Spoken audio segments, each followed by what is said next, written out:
शैतान आपकी दोनों छाती के अंदर गांठ बन गया। गांठ बन गया। और डॉक्टर रेफर किया हमारे को कैंसर हॉस्पिटल में गोरखपुर। 10 से ऊपर बाबाओं के पास बहुत चाहिए हम गए। बहुत सारे बाबाओं के हाँ पास हाँ गए। बहुत। मैं किसी मूर्ति के पास गई, वहाँ पे मेरे को लिंक पर फेंक दिया गया, मेरे रीढ़ के हड्डी करेक्ट कर गया। ऐसा ऐसा मेरे अच्छा, साथ ऐसे चल रहा था। हाँ, कैंसर का ट्रीटमेंट चल रहा था। हाँ, ना गांठें खत्म हो रही थी, ना रेशा खत्म हो रहा था। कुछ नहीं। हाँ। तो मैं खोल के बोली उनसे, जब मैं 1 साल का तो मेहमान हूँ, मेरे को पता था जब मैं नहीं बचूंगी। ऐसे ऐसे लोग बोल रहा था जी, कोई डंडा से कोई सिक्कड़ से ऐसे ऐसा मारा जाता था। कहाँ? पापा जी जय मसीह की। जय मसीह की। आप बताओ आपको कब हालात आए, क्या हुआ और कैसे आप परमेश्वर में आए, कैसे आपकी जिंदगी में काम हुआ? हालात तो मेरे को 6 साल पहले आया शैतान के द्वारा। हाँ, तो मेरे को ये नहीं पता था कि मेरे दिल पे शैतान रहता है। वो बीमार तुम्हारे जीवन में शैतान रहता है, ये तुझे पता नहीं था? नहीं, बीमारी के लेके उड़ हुआ।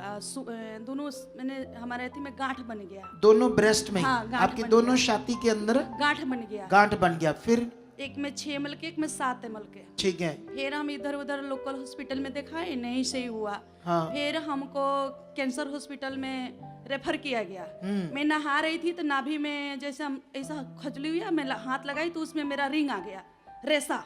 रेशा आया? हाँ, नाभि में? नाभि में से भी। फिर मैं अपने घर वाले से बोली, जो जब मेरा कैंसर पेट में फैल गया है, आप लोग छुपा रहे थे इतना दिन से, लोकल हॉस्पिटल में आप लोग दिखा रहे हो, छुपा रहे हो।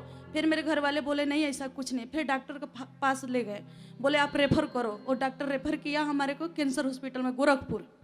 फिर हम गोरखपुर गए कैंसर हॉस्पिटल में, तो बोला फर्स्ट चल रहा है। फिर हम वहाँ से फर्स्ट स्टेज का कैंसर है। हाँ, टेस्ट में फर्स्ट स्टेज हाँ, का था। हाँ हाँ। फिर? बोला जे नाभि में गर्भी से तुम्हारा रेशा आ गया है, टेंशन मत लो। इसमें से भी रेशा आ रहा था, दर्द बन रहा था, दोनों में से। दोनों में छाती में भी रेशा बन गया था, रेशा निकल रहा था। रेशा निकल रहा था। तो हम फिर कहे जब क्या करें, फिर दवा हम खा रहे थे, आराम भी नहीं हो रहा था। फिर हम चरोर ओझा गुनी मैंने बाबाओं के पास, 10 से ऊपर बाबाओं के पास बहुत चाहिए हम गए। बहुत सारे बाबाओं के हाँ पास हाँ गए। बहुत। फिर मेरे को ज्यादा हालत बिगड़ने लगा, तो एक बाइक मेरे को झटका आया, उठा के फेंक दिया गया मेरे को। तो मेरे को रीढ़ का हड्डी करेक्ट कर गया। कहीं माता को पास, हमारे पास ले गए थे। हमारे घर में हम लोग ब्राह्मण परिवार से हैं। अच्छा। तो मेरे बाबा बहुत पूजा इधर लोग बोलते हैं छोटी जातियों के लोग आते हैं सिर्फ, मतलब ऐसे लोग कहते हैं जो गरीब हैं वही लोग आते हैं चर्च में। इधर ना थोड़े दिनों के बाद एक गवाही रिकॉर्ड करेंगे एमबीबीएस डॉक्टर की, वो हील हुआ एमबीबीएस डॉक्टर। अरे डॉक्टर खुद आ रहे हैं यहाँ प्रार्थना करवाने के लिए। वो भी इंसान है, उनको भी हालात आते हैं, उनको भी बीमारियां आती है। जब दुष्ट आत्मिक बीमारियां आएंगी तो डॉक्टर खुद अपने आप को बचा नहीं पाएंगे। अच्छा, फिर? तो फिर हमारे बाबा जी शिव के पुजारी थे, माता उता के पुजारी, ना लहसुन प्याज मीट मछली हम कुछ भी नहीं खाते थे। हाँ। पूरा। तो मैं लोग परेशान हो गए। तो बाबा बोले जी क्या हो रहा है मेरे साथ। हाँ। फिर मेरे को वो ओझा के पास, वो वैद्य के पास मुझे ले जाया गया। फिर मेरे पे दुष्ट आत्मा का अटैक आने लगा। फिर मेरे को, मैं किसी मूर्ति के पास गई, वहाँ पे मेरे को लिंक पर फेंक दिया गया, मेरे रीढ़ के हड्डी करेक्ट कर गया, मेरे रीढ़ का हड्डी करेक्ट कर गया। फिर मैं 2 महीना बेड रेस्ट थी। फिर मैं चलत बाइक पर से कूद गई, मेरा पैर टूट गया। ऐसा ऐसा मेरे साथ अच्छा, हालात। ऐसे चल रहा था? हाँ, ऐसा ऐसा हालात। फिर मेरे सीने से रिंग भी जा नहीं रहा था, कैंसर हॉस्पिटल से इलाज भी चल रहा था। फिर मैं कैंसर का ट्रीटमेंट चल रहा था। हाँ। ना गांठें खत्म हो रही थी, ना रेशा खत्म हो रहा हाँ, था। कुछ नहीं। तू कितना डरी हुई थी? बहुत खत्म हो गई थी। तेरे दिमाग में था अब मैं बचूंगी नहीं? जिस दिन रिपोर्ट आया ना, उस दिन मेरे लड़की को बर्थडे था। अच्छा। एक ही लड़की है, उसमें भी 8-9 लाख रुपए लगाए तो हुई है। अच्छा। तो मेरे घर वाले सब रो रहे थे जिस दिन रिपोर्ट आया। तब मेरे घर वाले बोले जे हम बर्थडे नहीं मनाएंगे। तो मैं खोल के बोली उनसे, जब मैं 1 साल के तो मेहमान हूँ, मेरे सामने मेरे लड़की को बर्थडे मना दो। अच्छा, तूने बोला अगर मैं 1 साल की मेहमान हूँ दुनिया में, तो मेरे बर्थडे मनाओ ताकि मैं अपनी बच्ची का बर्थडे देखूं, देख कर जाऊं। 1 साल मुझे बर्थडे देखना है, मेरे लड़की को मेरे आँख के सामने। मैं रहूं ना रहूं, मेरे लड़की बोलेगी ना जो मम्मी बर्थडे देखी थी। फिर मेरे बर्थडे धूमधाम से मनवाए। मेरे घर में सब लोग रो रहे हैं, मैं सबके सामने हंस रही हूँ। मेरे को पता था जब मैं नहीं बचूंगी। ऐसे ऐसे लोग बोल रहा था, जो एक रहता तो कट जाता, दोनों नहीं बच पाएगी। फिर मैं हालात से थकते गई। मैं बोली कहाँ जाऊँ। फिर मेरे को बागेश्वर धाम भेजा गया। अच्छा। 10 दिन में बागेश्वर धाम गई। वहाँ पे भी गई तो मुझे कोई सुनवाई नहीं हुआ सा, और मेरा हालत बिगड़ते जा रहा था। मैं पागल के जैसे अब बेहोश करने लगी। नहीं, वो बाबा नारियल बांधता, काले कपड़े लाल कपड़े में, तेरा भी बांधा था? मैं भी नारियल बांधी थी। वहाँ पे 15 किलोमीटर में हमें 21 भावत लगाए थे, पचकर्मा दिए थे, मेरे पैर से ब्लड आने लगा। नहीं, वो कहता है ना, दूसरों को कहता है ये क्रिश्चियन पखंड बात करते हैं, तो खुद ऐसी चीजें कर रहा था तेरे साथ। पूरा अच्छा। 12 बजे रात से 10 बजे दिन तक ले वहाँ पे भावत लगाए थे, फेरा बोला जाता है, वो नियम तियम किए। फिर वहाँ से आए तो मेरा हालात बिगड़े जा रहा था, मैं पागलों की तरह बिहेव करने लगे। फिर मेरे को ओझे बाबाओं के पास ले जाने लगे लोग मेरे घर में, दर्द रहता था, रिंग भी बहने, रेशा भी निकलता था। फिर मेरे को वो कोई डंडा से, कोई सिक्कड़ से ऐसा ऐसा मारा जाता था। कहाँ? पीठ पे। धाम में? के बाबाओं से? जहाँ हमको ओझा के पास ले जाया जाता वो लोग मारते थे डंडे से। हाँ, बोलते थे जब मैं वो मारते थे ना तो मेरे होश में आ जाती थी, तो वो बोलते थे इसको कुछ नहीं हुआ है, कोई दुष्ट आत्मा नहीं है, ये तो ऐसे करी है। तो मेरे को बहुत ज्यादा चोट लगता था। क्या कहना चाहता तुम? अब असली इनकी पहले की तस्वीर और बाद में जब बीमारी आई तब की भी तस्वीरें हैं हमारे पास। ये पहले की तस्वीर है इसकी, जब बीमारी नहीं थी जी। ये बीमारी वाली तस्वीर है जी।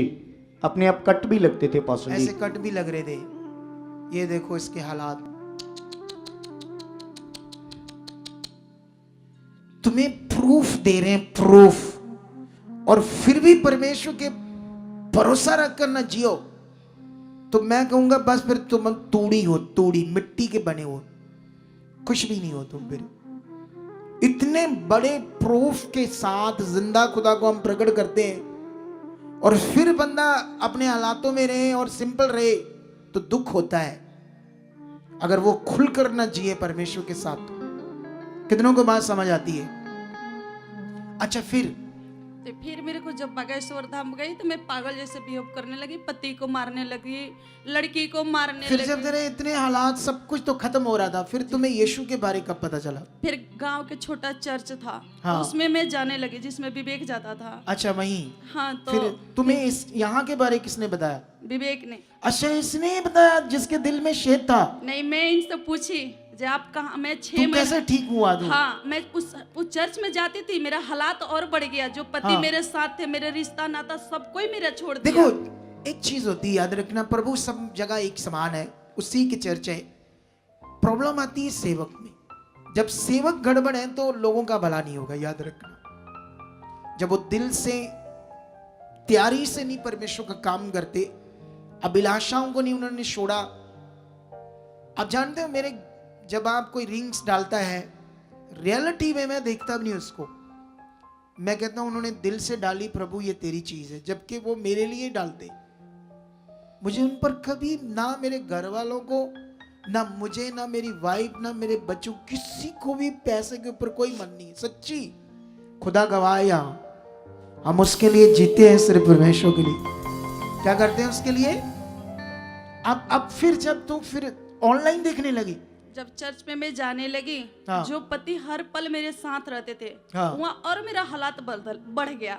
मेरे पति मुझसे दूर हो गए, 3 मंथ मेरा नंबर ब्लॉक, मुझसे बात करना, मतलब वो नेगेटिविटी काम करने हाँ। लगी। नहीं, जब फिर विवेक ने बताया तुम्हें तो यहाँ तुम देखने लगी ऑनलाइन। जब मेरे पति दूर हो गए ना, बीमारी तो था, हाँ। पति दूर हो गया, मैं और पागल बन गई। मैं अच्छा। बोली जे मैं कहाँ जाऊँ, जो मेरे फैमिली एक हो, मेरा पति मिले, हाँ, मेरे हाँ। माँ बाप पूरा छोड़ दिया। हाँ। फिर विवेक के पास मैं फोन करी, हाँ। विवेक जी आप मुझे लेके चलिए। ये लोग डरता था, लेकर नहीं आता था इधर। हाँ, हाँ। क्यों डरते, क्यों थे ये?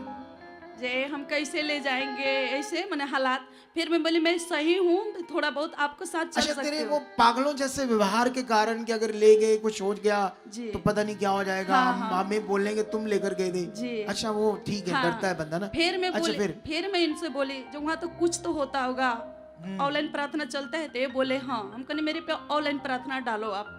तो फिर मेरे पे ऑनलाइन प्रार्थना शेयर किए, ऑनलाइन प्रार्थना शेयर किया आपको। हाँ। फिर वहाँ से हम ऑनलाइन प्रार्थना शुरू कर दिए। रात में 3 बेर 4 बेर आपको पूरा यूट्यूब पर वचन, जो मैं प्रचार करता हूँ, गुआहियां करता हूँ, हाँ, सब पूरा। देखने लगे आप, जी। रात दिन देखने लगे। हाँ। फिर मेरे को मैंने इतना, मैं ऑनलाइन प्रार्थना में बढ़ गई, आपको वचन के द्वारा मैंने हम पूरा पकड़े। हाँ, पति भी 2 महीने में वापस आ गया, जो नंबर ब्लॉक में सबको वो भी वापस आ गया। आ गया। फिर उसके बाद बीमारी भी, मेरा कैंसर, रिंग देना, दर्द, सब वो रेशा रोशा सारा बंद हो गया। तो अभी टेस्ट कराया कि नहीं? अभी कराए। टेस्ट में क्या आया? Larmar.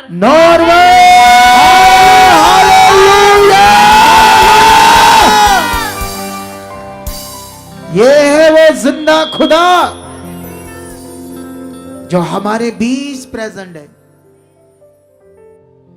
देखो इसने कितनी बातें की, अलग अलग भगवानों का नाम लिया, हमने उनको गलत नहीं कहा, लेकिन इसने अपनी सिचुएशन बताई। जिनका उन पर फेथ करे, जो बचना चाहता है प्रभु के पास आए। यहां कोई जबरदस्ती तो हम करते नहीं है, क्योंकि कितनी मुश्किल से जुड़ी प्रभु के साथ। तो लोग कहते हैं ये धर्म बदलते, हम लोग खुद चाहते हैं कि हमें बचाओ, हम परेशान हैं। आपके सामने ये चमत्कार, कितनों को बात समझ आती? जोर से बोल हालेलुया, हालेलुया, हालेलुया। इस बड़ी गवाही के लिए तारीफ करो।